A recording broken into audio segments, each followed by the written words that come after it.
CHGO White Sox Podcast, coming to you live from Studio A of our CHGO offices here in the West Loop of Chicago. I'm your host, Sean Anderson. Alongside me is the full CHGO White Sox crew. That is Vinnie Duber, our CHGO White Sox beat writer. You could read his work at ALLCITY.com. You can follow him at Vinnie Duber. There's 2 brand new articles of Vinnie Duber's up at ALLCITY.com talking about the Dylan Cease trade and what Chris Getz had to say about it. And then Chris Getz also had some more news about Michael Kopech moving to the bullpen. Vinny has you caught up at allchgo.com. The man in the middle is Herb Lawrence. Hello. Our CHGO White Sox community leader. You can follow him at Ecknerwall23. He's our... Don't need to give your job title choice. You can follow me at Sean_W_Anderson. You can follow the show at CHGO_White Sox. As you saw, we're being produced today by Sarah. Today has been one of the busiest days I've had. No, honestly, the last 2 days has. So I apologize for that. I was missing a couple starters for the show. Sarah Cam.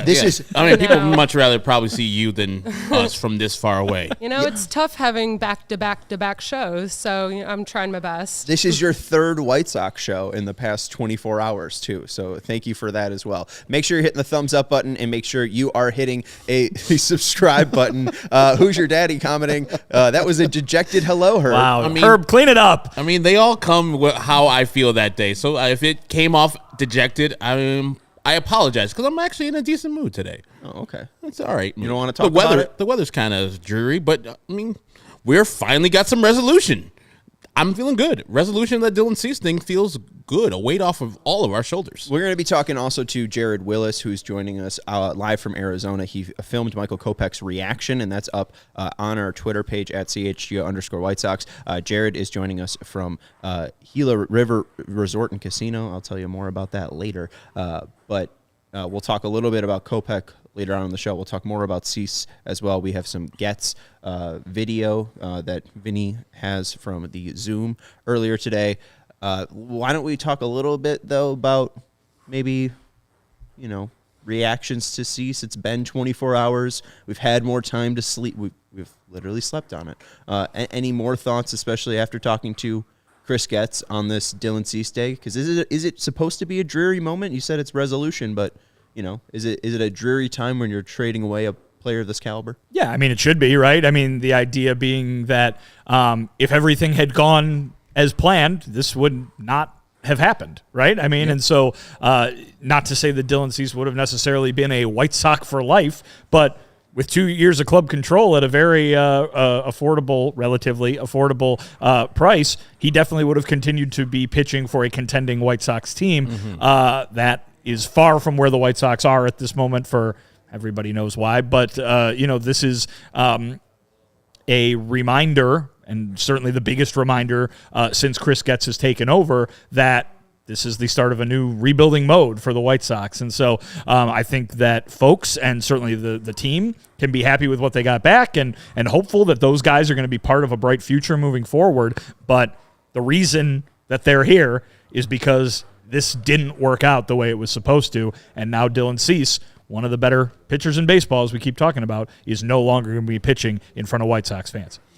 And while I am relieved that it's got some resolution, the player's been here since 2017. And so having him not be in part of the White Sox organization where we saw him grow up through the minor leagues to become one of the best pitchers in the major leagues, it's kind of sad to see that player is moving on to a team that is going to be trying to win the division out there in the AL or NL West, which they probably won't because the Dodgers are the Dodgers. But the resolution's good, but it's still sad. I'm sure Jared will tell us how that clubhouse felt about a player that they thought they would have for at least the trade deadline, and now he's gone, and these guys are probably thinking, we could compete for the AL Central before he gets traded, and it's probably a little dour after that. It's like the realization, even though it was written on the wall for everybody, but the realization of your best player, your best pitcher is now gone. So it's probably a very dire White Sox clubhouse today, saying goodbye to Dylan Cease. And the future win projections went from like 63.5 to 60.5 on some sports books. So that's going to be fun. Like, can the White Sox even win 60 games? That's going to be a real fun March 30 or March. Is there a 30th day in March? There is. Oh, okay, cool. It's the second game of the season for the White Sox. All right, we'll probably do our preview show a little bit earlier than the that, 27th, I would imagine. There we go. Yeah. We'll probably tell you then on the 27th there. One thing that I do want to talk about before we get into the Kopech stuff is, some talks about the return. I think Getz did fine. This just sucks being in this position. And if you're looking at the Quintana trade, the CHGO Cubs guys were just doing that before we went live, or if you're looking at the Chris Sale trade, the unfortunate reality is that I was like in high school when those trades were made. Like, now I'm an adult, and Chris Sale was a completely just different player. The reason they didn't get the number 1 and number 2 prospects like Jackson Merrill and Ethan Salas in this trade like they did in the Chris Sale trade is because Dylan Cease has 11.7 WAR and Chris Sale had 30 WAR as a pitcher for the White Sox before they were moved. It's just the quality of player. They weren't trading Chris Sale. They were trading Dylan Cease. It's not anything that they can control. I think they got the best that they could have for this player. I think they had the right team to go after in a desperate Padres team that really couldn't spend money. They were in a right scenario where Cease is up to speed, unlike these other free agents. And again, you're going after a team with a pretty good prospect system. Getting their, 5th, 7th, and 8th prospects is pretty decent. I think you're right on all of those accounts. I think that, or all of those counts, rather. I think Chris Sale obviously was. We just called Dylan Cease one of the better pitchers in baseball. Chris Sale had an argument that he was the best pitcher in baseball at the time. But also, I think mostly it's just that things have changed in almost 8 years, 7.5 years since that's happened. And certainly those things that I'm talking about, which is the market, right, can change from year to year as well. And I think this offseason in particular, you just saw people not willing to give up prospects. And whether that's the Orioles with all the guys that they've got and a relatively low payroll in the major leagues, even though they've got all these minor league talented players, or any of the other teams that were rumored to be in the Dylan Cease sweepstakes, and then the team that eventually got him, this is probably the best that Chris Getz could have done because of what the market is. And I think that had this been 2016 or 2017, a player of Dylan Cease's caliber probably nets a much better package. But that's not what is happening right now. And I think that you're seeing the result of a market that was only willing to spend their 5th, 7th, and 8th best prospects on a pitcher as good as Dylan Cease is. Chris Getz said in the thing today, the White Sox did not receive a trade offer for Dylan Cease that they thought met their threshold until yesterday. So, I mean, they weren't even there weren't even offers for them to consider that had as much value as they believe that they got yesterday. And he also said, had they not taken the offer yesterday, he was afraid that something that good might not have come along again, even if they had waited till the trade deadline. So at least in terms of the White Sox standpoint, they probably got the best that they could have gotten for him. If it's not what you wanted, then probably your expectations were set based on a past market and not the one that the White Sox were operating in this offseason. And I was on with a San Diego station today, and they floated this idea that the Garrett Cole injury kind of set up for this whole Dylan Cease market where the San Diego Padres probably and the White Sox probably use Garrett Cole's availability or inavailability on the Yankees to get the deal that they did get for the San Diego Padres. Kind of like, hey, we got this deal for the Yankees going on last best offer right now, and the Padres came to the table with a good offer. I think the players they got back are pretty good, pretty decent. As we know, time will tell of how those players are going to be. And I see people poo-pooing the Chris Sale trade 7 years after. Oh, those two players that they got kind of suck. It's like, hey, who developed them? Those players were top minor league players. Also, they were prospects. Yeah. These guys that they got yesterday are prospects. Yeah, you don't know how prospects are going to turn out. And There's no such thing as a slam dunk prospect. And Michael Kopech has given you over 200 innings. It's not like he never reached the precipice. He's still a part of their plans for 2024. Yohan Moncada got a big-ass contract and just didn't have the health to play it out. Like, I mean, yeah, they weren't superstars, but they also weren't complete busts and didn't even get the chance to, put on a White Sox uniform. I mean, so it could have been a lot worse. Sure. I mean, the trade at the time, though, you got to judge it by what happened at the time. Yes. And if you're judging it after the fact, then you're just judging prospects in baseball in general. That's what happens. You're gonna I judged trades at what at the time happened. That's why I don't give Rick Hahn all the grief that people give him about Fernando Tatis, because zero of you were talking about, man, they're giving up that Fernando Tatis Jr. in this trade for James Shields. I don't like that. None of you guys were doing that. So he was 17. Exactly. You judge the trade, I do at least, especially with prospects, at the time of the trade. Did you get equal or greater value for the player that you traded away? And I know people are looking at Jackson Merrill. Guess what? Padres we might not give him up because he might be our starting center fielder this year. And Ethan Salas wasn't available. These people weren't available to talk. And so to get the 5, the 7, and the 8 prospect, including a major league reliever, I think is pretty damn good for a player that you're not going to re-sign and is going to be on a bad team. Being on a bad team, being the best player on a bad team is not good for anybody. Yeah, right. If you get value for it. And we'll see what happens, too, with all these prospects. Again, at the moment, you got 2 19-year-olds that could be great. Baby. They could be fine. They could be nothing. You have Drew Thorpe, who is, minor league pitcher of the year, led single A in strikeouts, 182 strikeouts, I think, in 131 innings. Baby. Right? Hey, there you go. That sounds good. Yeah. It's just all about how you take them from here. Hopefully they have a plan. Hopefully Brian Bannister picked Jairo Iriarte and Drew Thorpe for a reason out of the pitching prospects that the Padres had, and we'll see what happens. But, again, it's just not fun to be playing this game.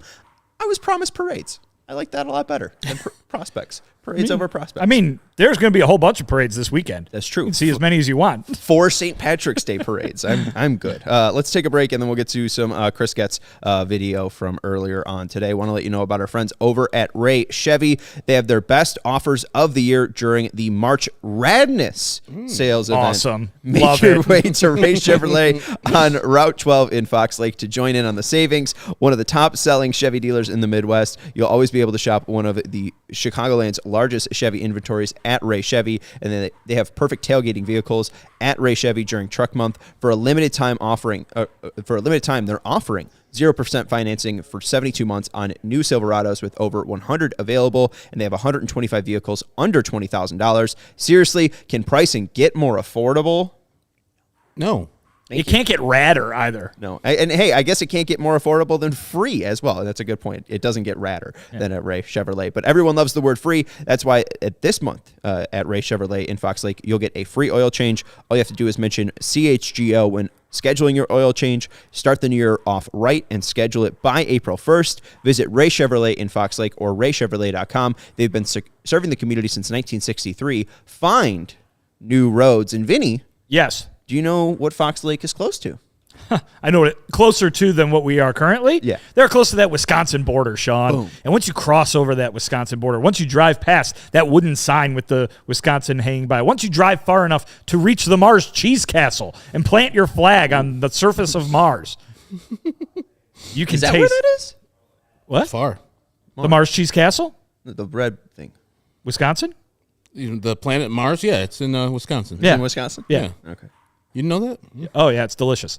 But once you get there, then that's where you can taste Wisconsin innovation, Leinenkugels, and all their various delicious beers. If you do happen to go north of the border, if you hit Fox Lake and you're like, just keep going, you can get yourself some Leine's Original, which is a real good one. But, of course, Herb is drinking the Sunset Wheat. Mm-hmm. We enjoy the Lakeside Cherry here. We've got some of that in the fridge right now.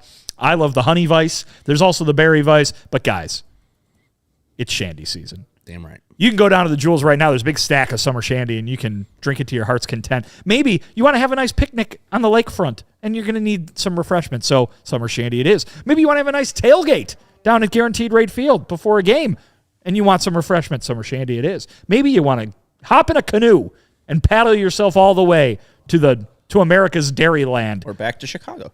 Or if you're already in Wisconsin, paddle it back to Chicago. You're going to need some hydration along the way. Summer Shandy can give you that. Here's the CTA, the Chicago Transit Authority. Flavor life's simple moments with Leinenkugels, the official craft beer of the Chicago White Sox. Go to Leinie.com/CHGO to find delivery options near you. That's LEINIE.com/CHGO. Or pick up Leinenkugels pretty much anywhere they sell beer. Leinenkugels, flavor of the moment. Celebrate responsibly. The Jacob Leinenkugel Brewing Company, Chippewa Falls. Yes. Gyro? Hyro. So I think what you're going for is you're trying to combine. Argentinian. No, you're trying to combine Daisuke Matsuzaka's famous pitch, the gyro ball, with new White Sox pitcher Jairo Iriarte. Well, there's also But if he threw that, we could change it. We could call it the Jairo ball. That's true. There's also the Argentinian singer, Gyro, who spells it the same way, and I think he says it more with an X sound. So there's also that could be his walk-in. There's also Gyro Gear Loose from DuckTales. Yeah. And also lamb meat, gyros. Isn't that Euro though? Yeah. Okay, all right. Yeah. Now we serve to confuse. Yes. All right. We have not gotten to the Michael Kopech stuff. We have sound from Chris Getz on Michael Kopech and Dylan Cease. You guys were having a press conference about Dylan Cease. We were, and then it got hijacked. Then it got hijacked by Michael Kopech talk. So here's Chris Getz breaking the news about Michael Kopech moving to the bullpen to the media, just like Vinny heard it. Yeah, so Michael is going to be transitioning to the bullpen. We've made that decision. We've talked to Michael, and his next outing is going to be out of the bullpen. So that he's a very talented arm, as we all know, and he's going to have ability to get outs. Towards the back half of the game. I can't say that everyone and our pitching staff has the ability to get outs like Michael does. So we look forward to seeing what that looks like. But yeah, we've made the decision that he's going to be going to the bullpen. Chris, what did you guys see from Michael this year that led you, or this spring rather, that led you to believe that he's, his best fit is not in the rotation, and what makes you think that maybe some of those problems that he's been dealing with won't hinder him in the bullpen as well? Yeah, I mean, when you have the front part of the game and the back part of the game, obviously attacking the zone is important regardless of where you're pitching. Now, when you're trying to navigate, the early innings and your pitch count is raised, and although you're getting some outs, you're also perhaps getting some walks, and just really. Raising a workload that we felt that we were going to run the risk of perhaps overtaxing our bullpen and the remainder of our pitching staff. So we were looking to find some starters that can be more efficient on the front end to help navigate a season. We know that Michael has the capabilities to get anyone out in this game based on his stuff. And he did show that as a starter, even in, his spring training outings. However, being a starting pitcher and the desire to go deeper in the games and be more efficient is something that we're aiming for. So now this transition, we hope, kind of the smaller bite of the apple, so to speak, in reliever outings, whether it be one or two innings is going to be something that's going to be perhaps easier to accomplish for Michael and be better for the White Sox. So instead of having Michael Kopech try to swallow the apple whole as a starter, they're going to try to have him take smaller bites as a reliever. I thought that your article was great at ALLCITY. Make sure you go read it about Michael Kopech. But every option has been exhausted after, let's check, 6 spring training innings. Yeah, I mean, you asked when I walked in here today, you're like, this is surprising, right? And yeah, I mean, I think the move in general is surprising. This is somebody who, as recently as 4 weeks ago, they were committed to figuring out a way to make him an effective starting pitcher. It didn't seem like there was a lot of time between those statements and today's news, but this is a team that has watched Michael Kopech not just all last year, but also been aware of what he was doing throughout the entire offseason and watched him far more closely and in a different way maybe than we did during the spring. You mentioned only 3 Cactus League outings. Obviously, they're looking at more than just what happened in those in-game moments, but at the same time, I mean, it just really seems like they came to the realization that these problems aren't going away. And, to hear Chris Getz explain it, it kind of just boils down to he wasn't throwing enough strikes to keep himself in the game the length of time that they needed him to. Things were getting out of hand early, making him throw a lot of pitches early because a lot of those pitches weren't ending up in the strike zone. And then spiraling in a way where the White Sox plans for how they're going to deploy their pitching staff over the course of a series, week, month, fall apart in a way. Now, I don't know if me setting that up that severely is the reality, but certainly it was affecting things to a point where they thought this is not working, and they're not going to allow him to continue to go down that path of being a starting pitcher, which he's obviously been for the last couple of years now. But it is surprising. Strictly be from a timeline standpoint, I would argue if they got to the end of camp and said this, you would say, well, at least that was a whole spring training. Mm-hmm. But I think a lot of us would still say, they only gave him spring training. So for a team where we can't figure out who the last 2 starting pitchers in the rotation are going to be, this is a bold move by the White Sox.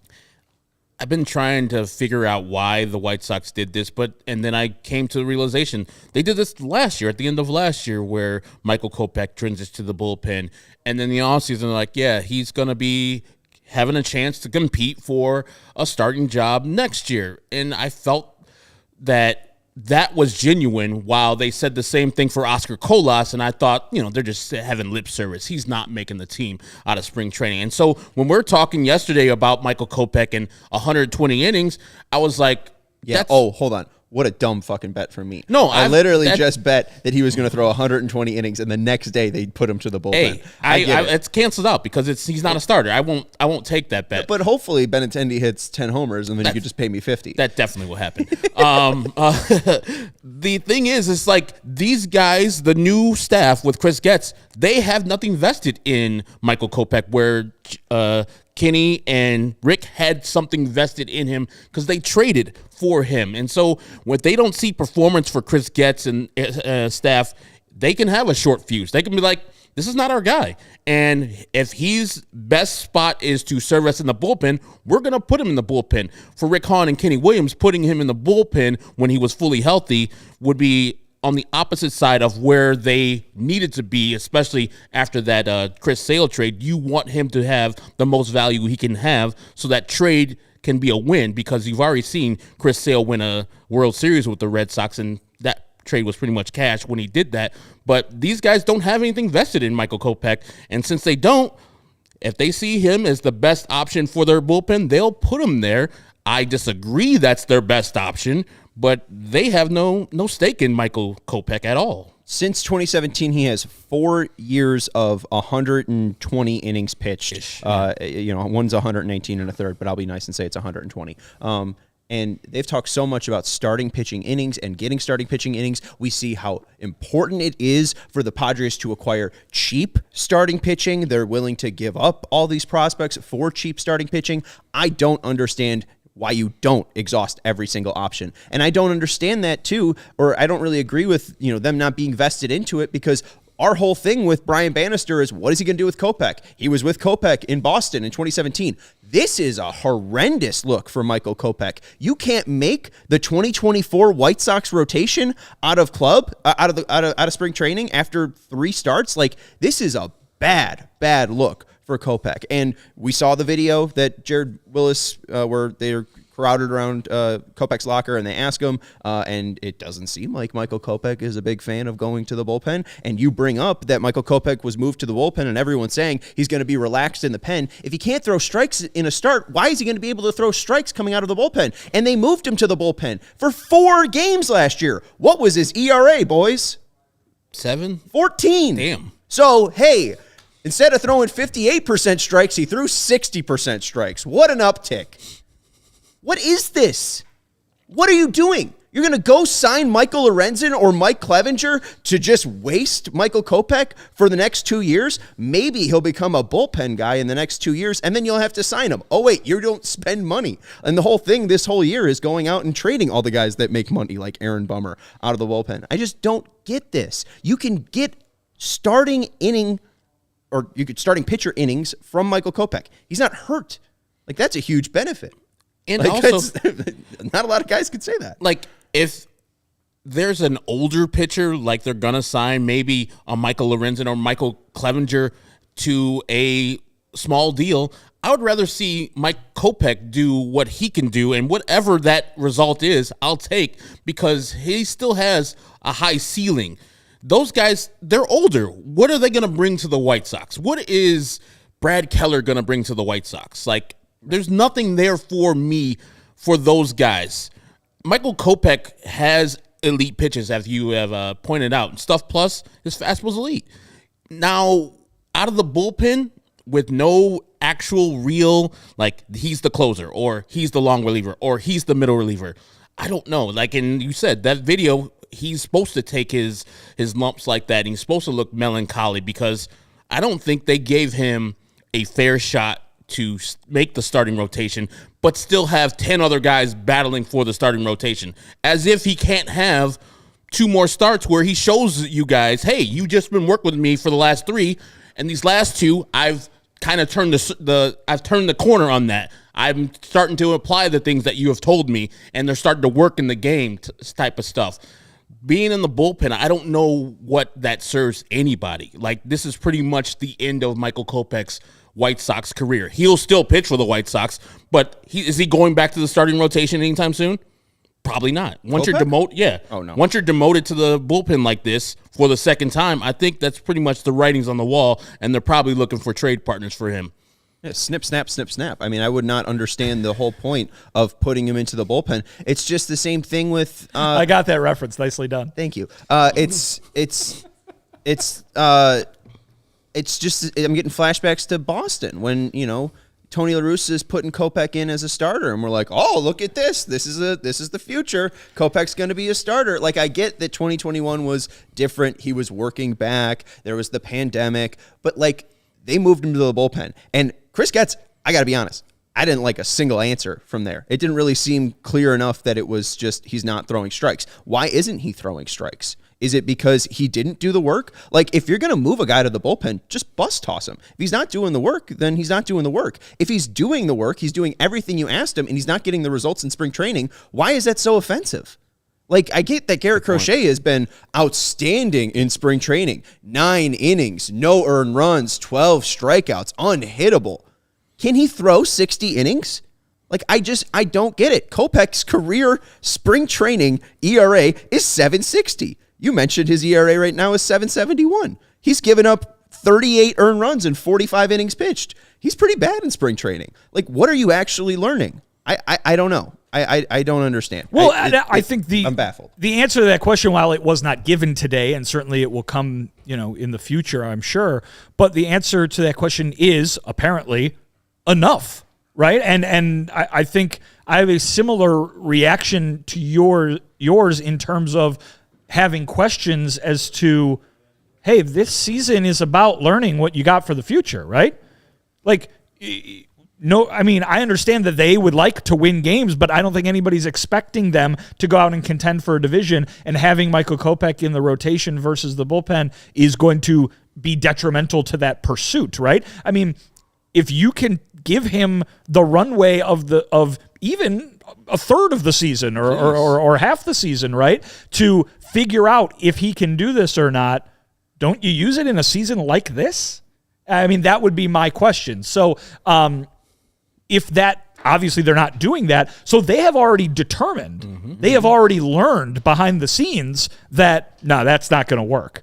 And to me, I would say, ooh, they learned that quick, but maybe they were paying attention last year too, and they were taking it last year, and they were like, all right, maybe this offseason, this is your last chance to get it right. Otherwise, we're putting you in the bullpen before the end of spring. And I mean, it's 2 weeks before opening day, and they're like, nah, this is not working. So you would think when you hear Pedro Grifol say stuff like, we're going to exhaust every resource to get this guy right, all those resources exhausted 4 weeks into spring training. Okay. All the money's going towards the stadium. I mean, and then they tell us the results don't necessarily matter, but they do, apparently.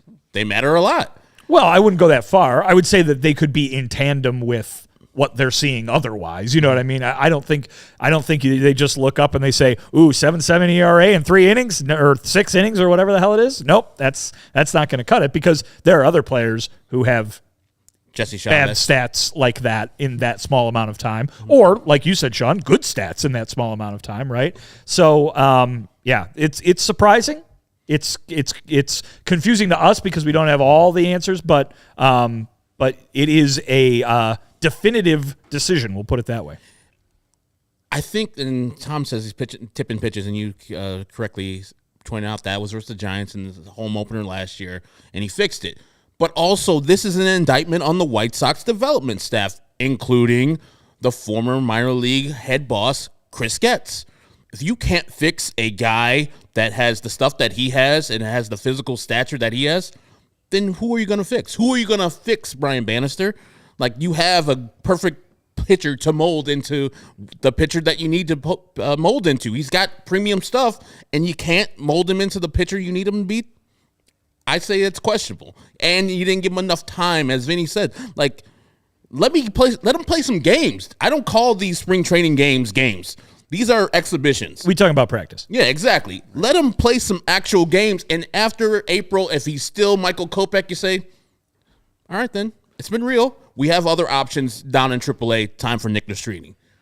Yeah, let's take a break, and then let's talk about those options, and we'll talk a little bit too about the Dylan Cease audio that we have. Chris Getz addressing the trade and the players that they have acquired. I guess I got to get a little bit more pumped up for Prize Picks. Yes. My bad. I can't get all down about the White Sox. Prize Picks is the largest daily fantasy sports platform in North America. Bulls are playing tonight. We got to get out of here, I think, for a Bulls pregame show at 6:30. They're the easiest and most exciting way to play DFS. I don't think we can legally sing that. Sing what? Sing what? That wasn't a tune. Okay. No.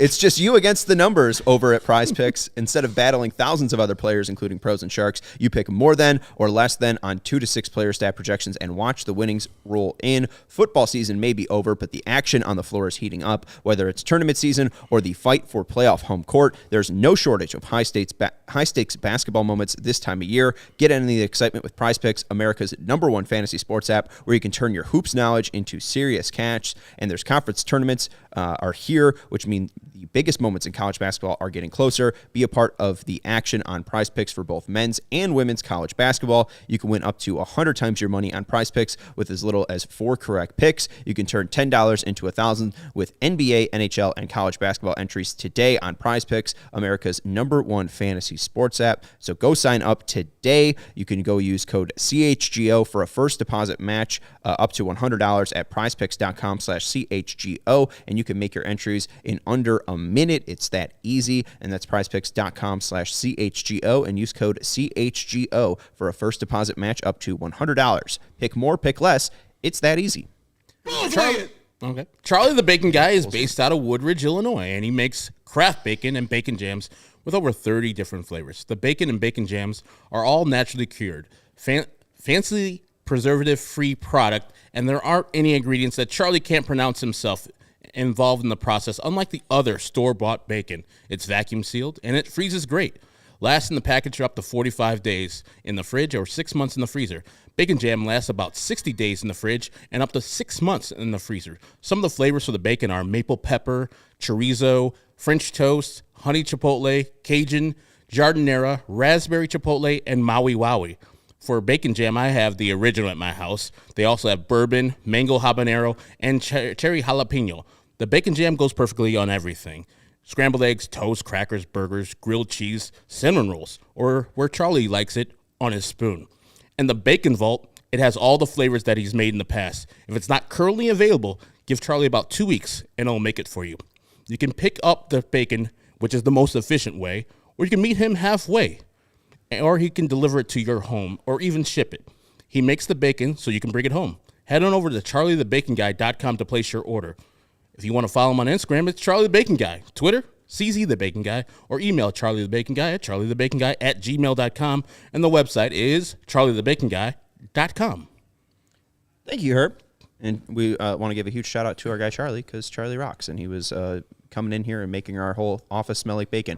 We are going to be joined by Jared Wyllys in just a second. I do want to get to the Chris Getz audio on the Dylan Cease trade before, and then we'll get Jared's reaction on the Dylan Cease trade, and then obviously he was able to talk to Michael Kopech today, so we'll get his thoughts on the Michael Kopech situation. So let's go back to Chris Getz to get what Vinnie heard and the media heard today from Chris Getz on the Dylan Cease trade. Here is Chris Getz on Dylan Cease.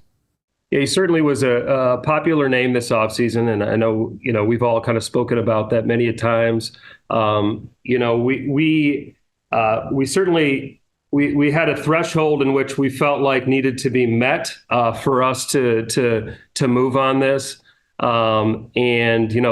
We had a multitude of conversations with many teams, and certainly there's an ebb and flow throughout an offseason, and you've got teams that are needs are, ever changing. There's free agency. Up until yesterday, we didn't feel like we had a deal on the table that we were, we felt like met the mark.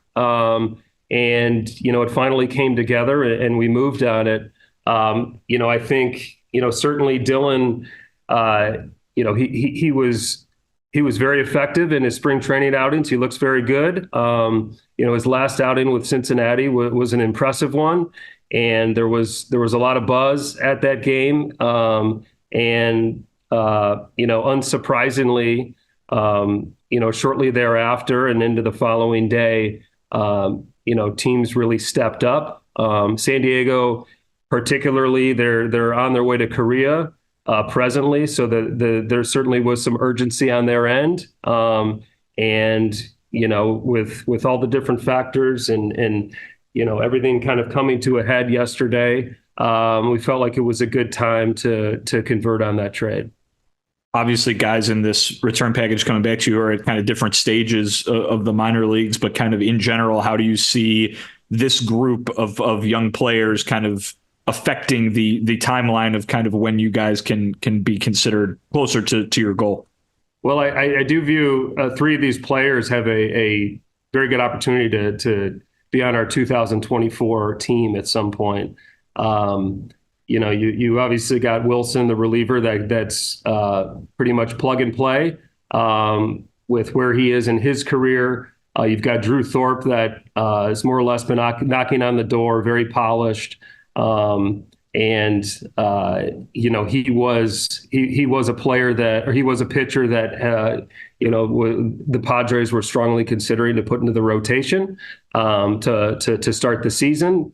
We haven't made that decision. I haven't shaken his hand. I've spoken to him briefly. We're going to get to know him obviously more here in spring training, which it certainly is. I think being that we're still a couple weeks away from opening day, it gets an opportunity for us to get around these players and get a better idea of, who they are as people, and certainly more so on players and what makes them effective. And then we'll make decisions from there. But, if you're looking at, Thorpe, Wilson, Iriarte, we think that there's a strong chance that they're going to be on our major league team at some point. And then in addition, Zavala, obviously a very young player, and look forward to watching his growth throughout the year. He's certainly one of the top prospects in our game, and look forward to shaking his hand as well. Chris, I think you talked about, Vinnie already asked about what drove you to make this deal now, but are you surprised to make a deal like this? I think deals of this magnitude or size are rare to happen mid-spring training. You probably think of them more as off-season or a deadline. What dynamics do you think were in place to get the market, just drive offers up to where you were comfortable with it, as opposed to waiting at the deadline where maybe you see teams kind of up the ante because of the responding to the need a bit more? Yeah, I can't say that there was a blueprint that was being worked off of. I mean, okay, what needed to be met for us to move on this, and what drove that? A lot of different factors. I'm sure free agency played a part with some of these other teams that really jumped in and got motivated. And also, quite honestly, I think a lot of it had to do with Dylan coming out here and showing everyone what the pitcher that he is. He's been really sharp early on, and it's certainly been out there. Last year wasn't Dylan's best year, and there was I think a level of concern that perhaps he wasn't going to be able to get back to who who he's been in the past, and I had all the faith in the world based on how comfortable I am with Dylan Cease, his work ethic, and the talent that he is. And so I think that other teams' comfort levels were raised when they were able to see it in person. Obviously, they don't know the player like we do. It was kind of a perfect storm.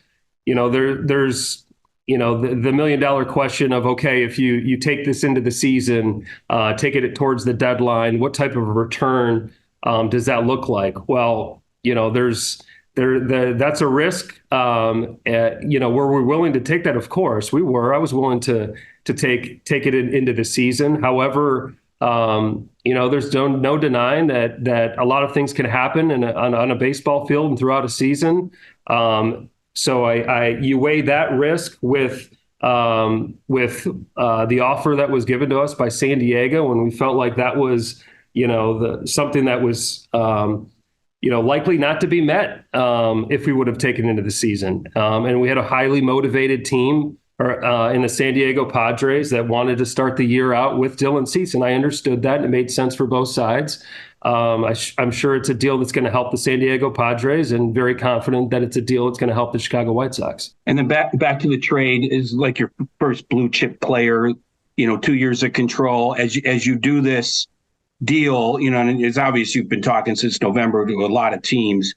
Are you thinking, okay, I can get another team's top prospect, making no judgment about the guys you got back, but are you thinking Jackson Merrill? Are you thinking the Yankees' top guys?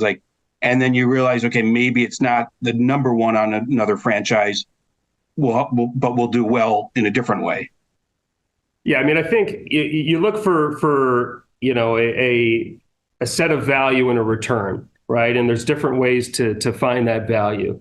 And once we felt like that met that mark, that we were going to go ahead and make that move. So yeah, there's certainly some players out there that carry significant value as an individual, or there are ways to do it with multiple players. There's different ways to go about it, and every sort of offer or anything that we were considering was shaped differently because every organization set up differently. So there's different ways to go about it, but more than anything, very excited about the return we got with the San Diego Padres. They are very excited about the return they got from the San Diego Padres. Well, let's hear a little bit more. We'll head out to Arizona to chat with Jared Wyllys. He's out in Arizona for both Cubs and White Sox spring training. He was able to be flexible and headed over to Camelback Ranch. He's out at our friends at Gila River Resort and Casino. Chicago or CHGO Spring Training hotel accommodations are provided by our friends at Gila River Resort and Casino Vaquiva. It's the place for Chicago baseball fans to stay when visiting the Phoenix area. So if you're planning to head west to watch Cactus League games or traveling to the desert throughout the year, call 1-800-946-4452 or visit playatgila.com. Hi, Jared. You can follow Jared at jwyllys, Y's instead of I's, on X. How you doing, and what was the reaction from Ethan Katz today with the Dylan Cease trade? Yeah, I think like a lot of the guys, the reaction was, this is something we knew was coming. It was just really a question of when this was going to happen, not if. But then just a lot of talk about like, all right, well, what does it look like for us moving forward? And Katz said today that his number was there are 10 different guys who are still in the discussion for those 5 spots in the rotation, which can be is that a good thing that you've got 10 options to choose from, or is that this picture is still so unsettled that we're still deciding between 10 different guys?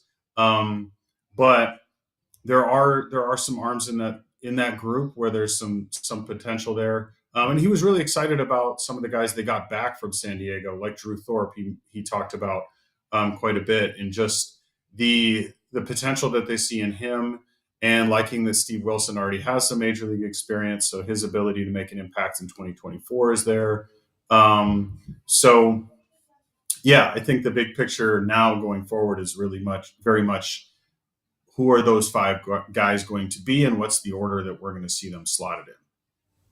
And Jared, I was wondering the atmosphere of that clubhouse, because no matter what we say and we think that the White Sox are going to be bad, those guys believe that they're going to be competing for the AL Central, but then they trade their best pitcher away. Was the attitude just the same as it was a day before, or was it kind of dour in there?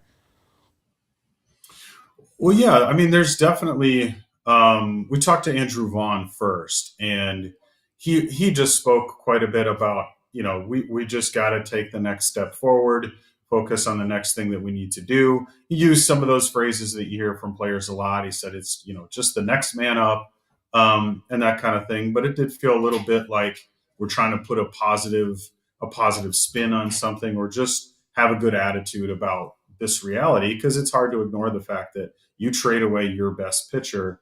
That changes the outlook for this season significantly. And then at the same time, we get the Michael Kopech news that he's been moved to the bullpen. And so then when we spoke to him, he was a little, I think, downtrodden is the best way to describe it, because he has the combination of Dylan Cease, who he's been in the organization with for a long time, is now on his way out. And then he's also processing this news that he's moving to the bullpen. Jared, you spoke with Ethan Katz, pitching coach. Obviously, we heard from Chris Getz about the decision to move Michael Kopech to the bullpen. But what did Ethan elaborate on in terms of, why Michael Kopech is being moved to the bullpen and what he expects from him out there? The main thing with why is they kept using the word opportunity, which I think what the way he talked about it was they want to give Michael Kopech the opportunity to play to some of his strengths that haven't really worked for him as a starter. As we know, he's really struggled to find the strike zone, but that he's got a super live arm, and both he and Pedro Grifol kind of hinted at the possibility of closer, but we're very careful not to say we're going to make him our closer. That's what we think he can do. But it's clearly something that it's an option that they have in their mind. And it makes sense, because you've got a guy that can throw as hard as he does. You can see the potential there. But the main thing is that his performance as a starter just hasn't been what they're looking for. Even in a rotation that is as unsettled as what the White Sox have, they didn't see Kopech fitting in that role, regardless of who else is in the picture. Yeah, it's still baffling to us. I want to stay with Kopech just a little bit more. I know you mentioned the word downtrodden. Did it seem like it was kind of out of nowhere for Kopech? Because we talked a little bit, like I asked Vinny and Herb, like, should I be shocked by this Kopech news? Do you feel like Kopech himself was shocked? From what we were told, or from what I heard, is Kopech is known for a couple of days. So this was not news that he got like this morning or even last night. I think he's known for a little bit longer. It's just that this Chris Getz shared this publicly during his Zoom conference this morning. And so that's when the rest of us heard. But I think for Kopech, like he knew, but this was the moment where this is now public knowledge, and he's got to, do his thing and stand in front of the media at his locker and talk about it. And again, like I said, at the same time that he's processing Dylan Cease and just that reality, because Cease was in the locker room this morning, kind of clearing out his stuff. So he was there saying goodbyes and stuff today. So for Kopech, it's kind of two different things that he's going through at the same time. And Jared, did Ethan Katz talk about, with 2 weeks to go until opening day, how they're going to go from 10 to 5 guys in the starting rotation. Like if the Kopech thing was already decided a couple of days ago, I'm pretty sure they have a good idea who their 5 people are.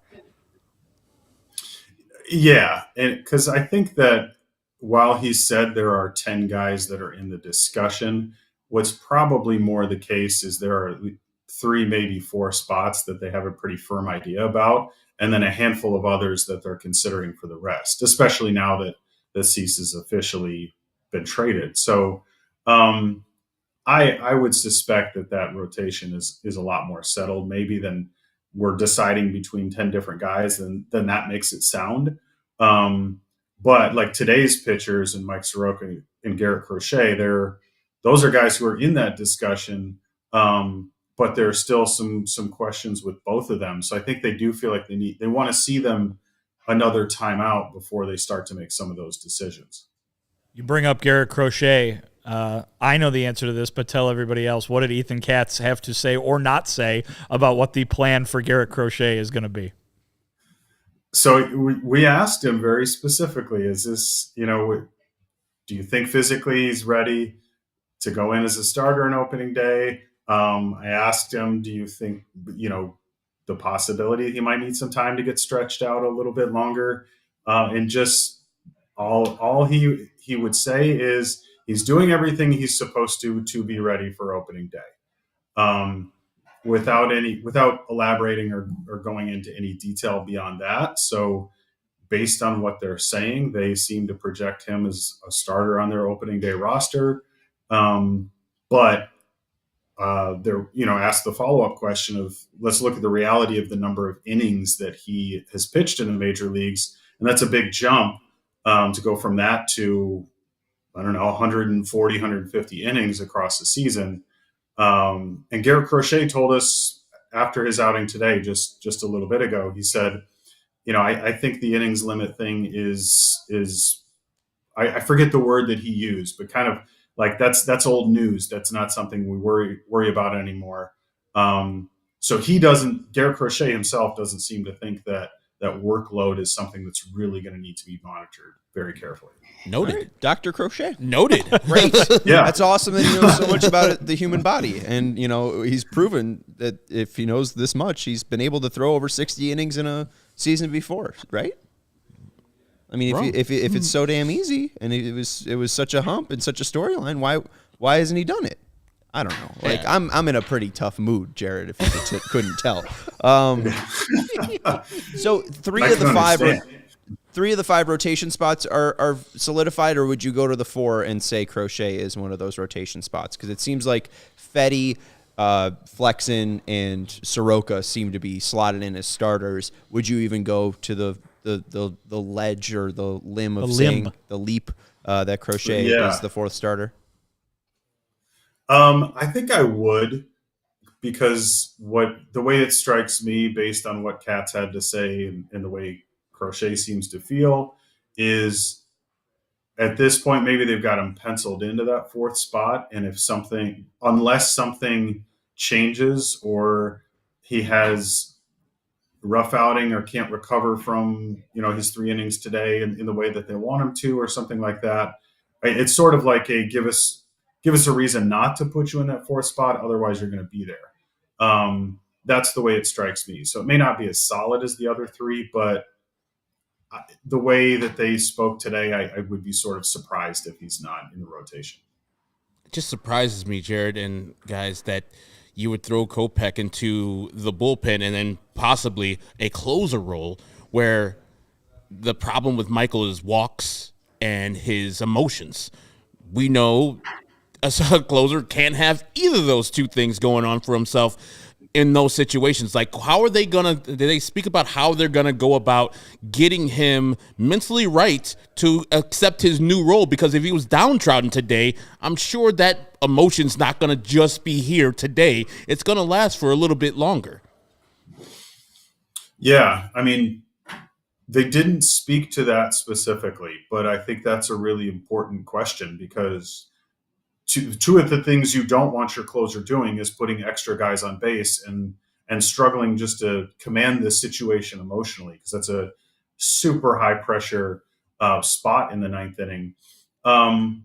For now, though, they were pretty clear about this is just a move to the bullpen. They're really not thinking about specific roles just yet. Although, again, I'll say that they mentioned closer. That wasn't something that was asked. So I still I'm speculating a little bit. But when you bring up something on your own, thank you.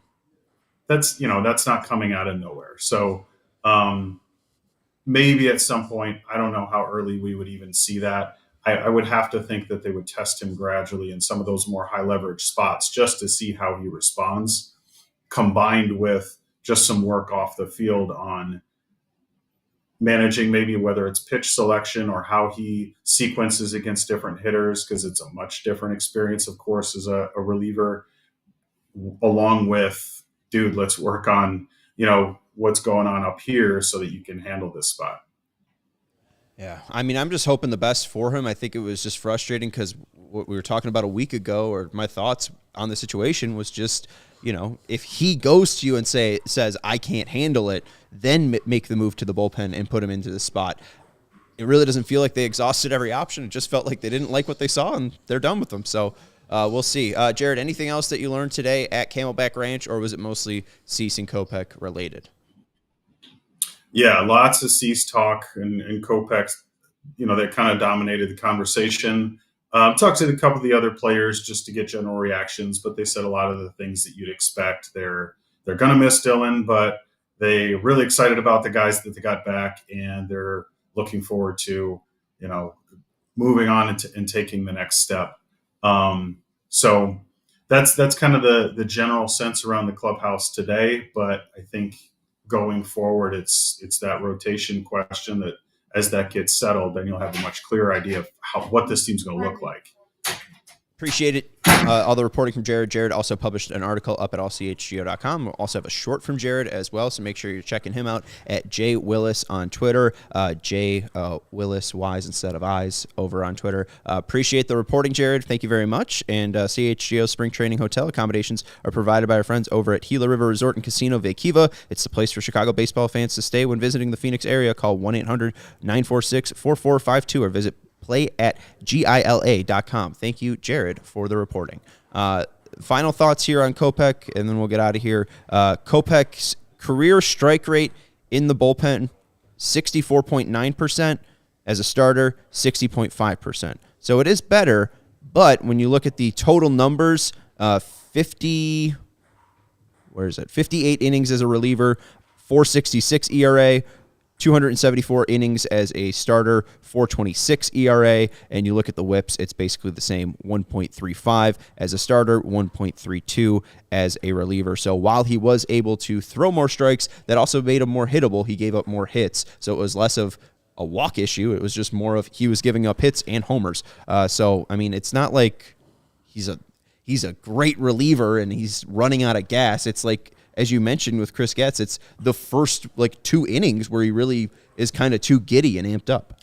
The final thing I'll say on it, and it's brought up by some of the comments that our folks are making. I think Jared maybe is the first one there, referencing Brian Bannister, and that he is here to help fix Michael Kopech, right? Which you brought up earlier, Sean.